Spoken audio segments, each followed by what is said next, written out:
sou o Ricardo Coelho, estou aqui na LCR Contadores e vim trazer novidades sobre a reforma tributária. A reforma tributária está na sua primeira fase, acabou de ser aprovada lá na Câmara dos Deputados, seguiu para o Senado Federal, deve ter ainda alguns ajustes. Se aprovada no Senado, retorna para a Câmara para depois vir a sanção presidencial. Mas já podemos adiantar aqui um pouco do que está dentro desse projeto da reforma tributária. A intenção do governo, o discurso do governo é de reduzir a quantidade de tributos, a quantidade, mas nem sempre o imposto que nós vamos pagar. Então, quais são os tributos que ele quer reduzir? PIS, COFINS, ISS, ICMS e o IPI, tanto tributos federais quanto tributos estaduais e municipais. Ele quer trocar esses 5 tributos pela contribuição de bens e serviços de competência federal, pelo imposto sobre bens e serviços de competência estadual e municipal e por um imposto seletivo. Então a troca, na verdade, é de 5 para 3 tributos, não é uma redução tão grande assim. Muito bem, para você que tem uma empresa de serviços, o que nos interessa?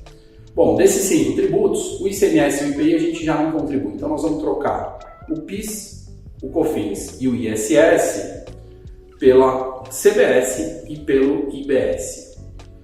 A gente ainda não tem as alíquotas definidas, porque a CBS e o IBS vão ser criados através de uma lei complementar.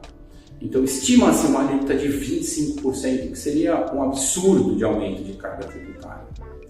Ainda assim, eles alegam que a sistemática de cálculo desse imposto, desses novos impostos, CBS e IBS, seriam num regime não cumulativo, ou seja, a gente paga sobre o valor de venda do serviço e recupera crédito sobre o que a gente comprou para produzir esses bens e serviços.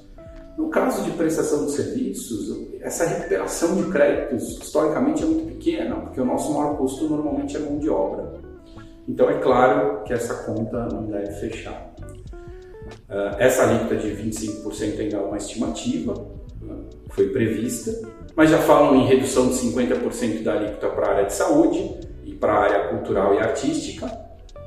E falam também sobre um imposto seletivo que vai ser calculado sobre bens, produtos e serviços que prejudiquem a saúde ou prejudiquem o meio ambiente. Também não se tem ideia de qual vai ser o percentual desse novo tributo.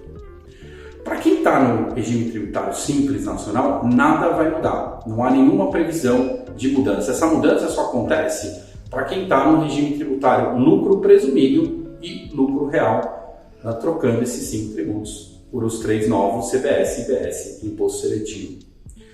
Também vale lembrar que essa reforma está prevendo uma alteração na tributação sobre locação, que ainda a gente não tem ideia de como é que vai ficar essa tributação, que ela muda também o IPVA, passando a cobrar sobre os veículos aquáticos e as aeronaves, que antes não era cobrado, e para reduzir o imposto sobre os veículos que não poluam o meio ambiente. Tem uma novidade dentro dessa reforma também que está sendo pouco falada. Eles querem fazer um aumento progressivo no ITCMD. O ITCMD é o Imposto sobre Transmissão Causa-Mortes e Doação. Então isso também pode ser bastante prejudicial. Vale lembrar que essa é a primeira fase da reforma, nós vamos estar atentos aqui nas mudanças para trazer mais novidade. A segunda fase da reforma também está prevista, é aquela em que a gente vai ter a tributação sobre a renda, né? uma mudança de tributação sobre o imposto de renda, onde eles querem tributar os dividendos e querem diminuir o imposto de renda das pessoas jurídicas. Mas, de novo, para o Simples Nacional, isso não tem interferência. Ok? Obrigado, até a próxima. Um abraço.